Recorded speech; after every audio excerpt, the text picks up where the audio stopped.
বন্ধুরা, আজকে আমি আপনাদের একটা সিলিং ফ্যান রিপেয়ার করে দেখাবো। দেখতে পাচ্ছেন আমার সামনে এই সিলিং ফ্যানটি। তো এই সিলিং ফ্যানটি এক ভাই আমার কাছে সম্পূর্ণ খুলে নিয়ে আসলো। তার এই সিলিং ফ্যানটি নাকি ঘুরতেছে না। তো এ কারণেই তিনি সম্পূর্ণ ফ্যানটি খুলে নিয়ে আসছে। তো ফ্যান যখন ঘুরবে না, তখন আপনারা কোনোভাবেই এই পুরো ফ্যানটি খুলে নিয়ে আসার কোনো প্রয়োজন নেই। তো আপনারা জাস্ট দেখুন, আমি এই ফ্যানটিতে এখন লাইন দিয়ে চেক করব। তো ফ্যানটি দেখবো কি অবস্থায় আছে। তো এজন্য আমি এক্সটার্নাল একটি তার সংযোগ দিয়ে নিতেছি, যাতে আমার কাজটি করতে সুবিধা হয়। তো এখন আমি এই ফ্যানটিতে লাইন দিব একটি এক্সটার্নাল তার নিয়ে। তারটি বড় করে নিলাম। তো দেখতে পাচ্ছেন আমি এই যে এক্সটার্নাল আরেকটি তার নিয়ে এই ফ্যানটি চেক করে দেখব যে ফ্যানটি আসলে ঘোরে কিনা, ফ্যানটির সমস্যাটা আসলে কি।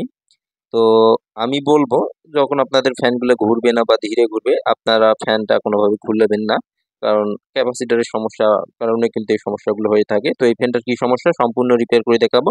তো ছোট্ট একটু ভিডিও হবে, পুরো ভিডিওটুকু দেখলে আপনারা সম্পূর্ণ কাজটি শিখতে পারবেন। তো দেখতে পাচ্ছেন এই ফ্যানগুলো যখন আপনারা চেক করবেন, তখন অবশ্যই লাইন দেওয়ার পর এর বডিতে কোথাও হাত দিবেন না। কারণ পুরাতন ফ্যানগুলো অনেক সময় বডি সহ কারেন্ট হয়ে থাকে।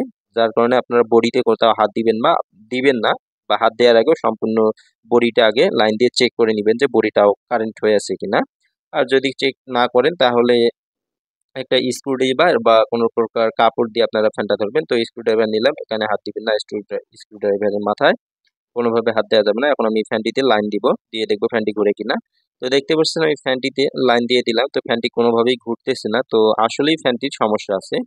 তো এই সমস্যাটা কয়েলের সমস্যা না ক্যাপাসিটরের সমস্যা, সেটা আমি আপনাদের এখন সম্পূর্ণ হাতে কলমে দেখিয়ে দেবো। আমি লাইনটি অফ করে নিলাম। তো এখন আমি এই ফ্যানটার যে ক্যাপাসিটরটা আছে, সেই ক্যাপাসিটরটা চেঞ্জ করে দেখাবো। এটা এক্সটার্নাল তারটা খোলার কোনো প্রয়োজন নেই।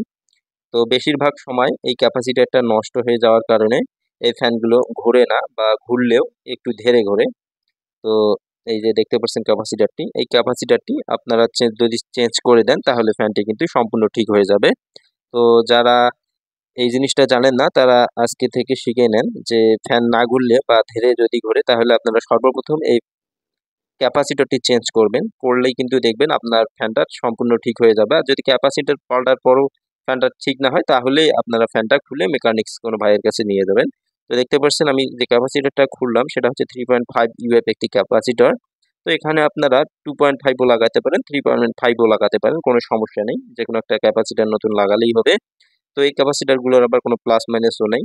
আপনারা আপনাদের মতো দুই পাশে ২টা কানেকশন দিয়ে দিতে পারবেন। তো নতুন আরেকটি আমি 3.5 ইউএফ ক্যাপাসিটর নিলাম। তো 2.5ও আপনারা লাগাইতে পারেন, কোনো সমস্যা নেই। আমি সেম আরেকটি ক্যাপাসিটর যেহেতু আমার কাছে আছে, আমি এটাই লাগিয়ে দেব। তো চলুন আমি লাগিয়ে দেই। তো এখানে ৩টি তার ক্যাপাসিটরের ২ প্রান্তে লাগাতে হবে। যে এই দেখুন, এখানে ২টি আর ১টি। তো এগুলোর কোনো প্লাস মাইনাস নেই। আপনি যে পাশেই দেন না কেন, এক পাশে ২টি লাগাবেন, আরেক পাশে ১টি তার সংযোগ দিয়ে দিবেন, তাহলেই হয়ে যাবে। কোনো সমস্যা নেই। যদি কোনো সমস্যা হয় বা ফ্যানটি উল্টা ঘোরে, তাহলে আপনারা তার দুটো আবার ঘুরিয়ে লাগিয়ে দেবেন, তাহলে কোনো সমস্যা হবে না। এই তারগুলোর কোনো প্লাস মাইনাস নেই। আর একটা জিনিস খেয়াল রাখবেন, যাতে ২টা তার যাতে ৩টা তার যাতে একসঙ্গে না লাগে। এই একটা জিনিস। তো আপনারা খুব সহজেই কানেকশনগুলো দিতে পারবেন। এক পাশে ২টা তার কানেকশন দিবেন, আর একটা পাশে ১টি তার কানেকশন দিয়ে দিবেন। তাহলে কোনো সমস্যা নেই। তো দেখতে পাচ্ছেন আমি আপনাদের দিয়ে দেখাচ্ছি কানেকশনটা। তো এই ফ্যানগুলো যখন ধীরে ঘুরবে বা ঘুরবে না, তখন সর্বপ্রথম আপনারা এই ক্যাপাসিটরটি চেঞ্জ করবেন। চেঞ্জ করার পর দেখতে পারবেন 99% ফ্যান ঠিক হয়ে যায়। তো দেখুন, এখানে আমি কানেকশনগুলো দেওয়া কমপ্লিট হয়ে গেল। এখন আমি এই ফ্যানটিতে আবারও লাইন দিব। তো চলুন আমি লাইন দিয়ে দেখাই এই ফ্যানটিতে, এই ফ্যানটি এখন ঘোরে কিনা। তো ক্যাপাসিটর পাল্টার পর যদি না হয়, তখন আপনারা কোনো মেকানিক্স ভাইয়ের কাছে খুলে নিয়ে যাবেন। তো দেখতে পাচ্ছেন এই পুরাতন ক্যাপাসিটরটি, এটি আমি রেখে দেব।